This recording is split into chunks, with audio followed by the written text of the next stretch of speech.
Narito ang mga showbiz balita hatid namin sa inyo ngayong Wednesday morning. Una rito, mainit na usapan ngayon sa social media ang revelasyon na aktres na si Ellen Adarna tungkol sa kanyang asawang si Derek Ramsey na umano'y nag-cheat noong taong 2021. Ilang araw lang matapos silang maging official couple.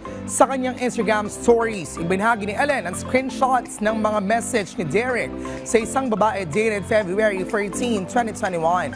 Ayon sa aktres, matagal ng kaibigan ni Derek ang naturang babae at malapit umano ito sa aktor.